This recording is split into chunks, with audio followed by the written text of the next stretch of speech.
Ah, il y a du rock nantais, il y a du rock français, il y a du rock international. Alors moi j'ai goûté à tout, hein. J'ai commencé en apéritif, j'ai travaillé sur le rock nantais. En plat de consistance, j'ai travaillé sur le rock français aussi, puisque j'avais fait un livre sur le rock français.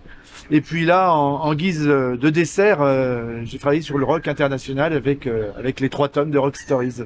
Le premier tome ne s'appelait pas tome 1, il s'appelait Rock Stories. C'est quand je l'ai retiré que je savais que j'allais en refaire un deuxième, que je l'ai appelé tome 1. Parce qu'en fait, de sortir un premier tome, ça a délié les langues et les gens venaient me voir en me disant « Tu connais cette histoire, tu connais cette histoire ?» Et puis j'ai appris plein d'autres histoires. Et je me suis dit « Ça mérite un deuxième tome. » Sans imaginer un instant qu'il y aurait un troisième tome. Et puis voilà, du premier a découlé le deuxième et du deuxième a découlé le troisième, mais c'est promis, c'est terminé. Tome 3, fin. Clap de fin. Écrire, c'est s'exprimer, enfin, c'est artistique. Le rock, qu'est-ce que ça veut dire aujourd'hui le rock? C'est artistique. La musique, c'est comme la musique.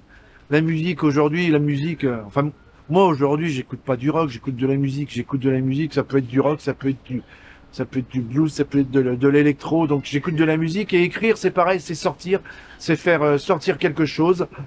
Et puis là j'ai fait le lien entre les deux parce que les deux m'intéressent. Et puis la musique me passionne et puis j'ai toujours aimé, c'est que l'histoire du rock en général, la grande histoire avec un grand H, mais j'aime tout autant ces petites histoires, les petits potins, c'est-à-dire que Keith Moon ait balancé sa voiture, quelle qu'elle soit, parce qu'il n'est même pas sûr, dans les différentes biographies qu'il y a eu autour de lui, on sait même plus si c'est une Bentley ou si c'est une Rolls, et si c'était un Holiday Inn ou un autre hôtel, mais tout autant que ces grandes histoires connues du rock, moi ce qui m'intéressait, c'est les petites histoires, les petits potins. Le jour où Nick Cave est tout rouge devant le batteur des Stones parce qu'il le croise dans un aéroport la seule fois de sa vie où il est en dégueulasse, il est en jogging, il est pas coiffé, et ben moi je trouve que c'est une aussi belle histoire que celle de Keith Moon. C'est rassurant d'entendre des gamins écouter The Clash.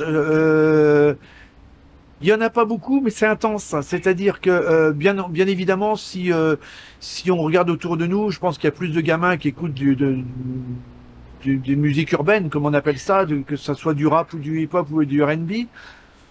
À côté de ça, quand j'étais gamin, moi à l'école, quelque part les copains de la classe qui écoutaient du rock'n'roll, il n'y en avait pas beaucoup non plus. Il y en a qui écoutaient de la variété, il y en a qui écoutaient du tout venant. Donc non, ce qui est rassurant, c'est que ceux qui écoutent d'une manière très intense, c'est-à-dire que ils ont compris que ils rachètent des vinyles parce qu'ils ont envie de lire les pochettes et ça c'est bon signe, c'est-à-dire de comprendre ce qu'il y a autour de la musique. Et puis ils ont une chance énorme qu'on n'avait pas nous, c'est qu'ils ont le catalogue sur leur téléphone ou sur leur ordinateur et qu'ils ont accès à tout. Et en fait, ils ont une capacité boulimique à découvrir et redécouvrir, à remonter le fil de l'histoire du rock.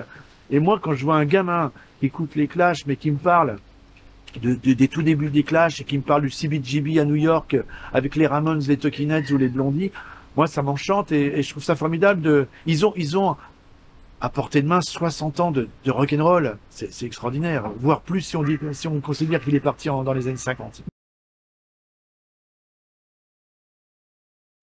Oui, j'espère de la même manière que quelqu'un m'a dit un jour, mais alors l'histoire du rock nantais, t'as écrit la fabuleuse histoire du rock nantais il y a 21 ans, t'as pas réécrit sur le rock nantais depuis 10 ans, tu vas réécrire autre chose. Il dit non, aujourd'hui moi c'est plus à moi d'écrire cette histoire, d'autres l'écriront parce qu'elle se poursuit, elle se continue, donc oui, ils sont en train d'écrire cette histoire, et un jour ils la mettront sur papier, j'espère.